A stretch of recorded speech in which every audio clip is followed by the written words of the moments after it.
ദേശീയപാത ആമ്പല്ലൂരിൽ റോഡരികിൽ സ്ലാബ് തകർന്നതോടെ സാഹസിക യാത്ര നടത്തേണ്ട ഗതികേടിലാണ് യാത്രക്കാർ. കാൽനട യാത്രികർക്കും വാഹന യാത്രികർക്കും ഒരുപോലെ അപകട ഭീഷണിയായ തകർന്ന സ്ലാബ് കണ്ടില്ലെന്ന മട്ടിലാണ് അധികൃതർ. അടിപ്പാത നിർമ്മാണം നടക്കുന്നതിനാൽ യാത്രക്കാർക്ക് കടന്നുപോകുവാൻ ഏറെ ബുദ്ധിമുട്ട് നേരിടുമ്പോൾ കൂനിന്മേൽ കുരു എന്ന പോലെ യാത്രക്കാരുടെ ദുരിതത്തിന് ആക്കം കൂട്ടുകയാണ് തകർന്ന സ്ലാബും. നടക്കുന്നതിനിടയിൽ അല്പം അശ്രദ്ധയുണ്ടായാൽ കുഴിയിൽ വീഴുമെന്നത് ഉറപ്പാണ്. ഭാഗ്യമുണ്ടെങ്കിൽ നടുവ് ഒടിയാതെ കിട്ടും. അടിപ്പാത നിർമ്മാണം പുരോഗമിക്കുന്നത് കാരണം റോഡിൽ വാഹനത്തിരക്ക് ഏറെയാണ്. അതുകൊണ്ട് തന്നെ യാത്രികർ തൊട്ടുമുന്നിൽ എത്തുമ്പോഴാണ് കുഴി ശ്രദ്ധയിൽപ്പെടുന്നത്.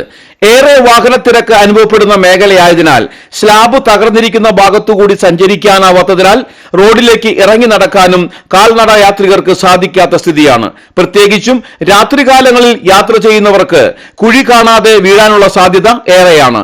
സ്ലാബ് പുതുക്കി പണിത് യാത്ര സുഗമമാക്കി തരണമെന്നാണ് നാട്ടുകാരുടെ ആവശ്യം.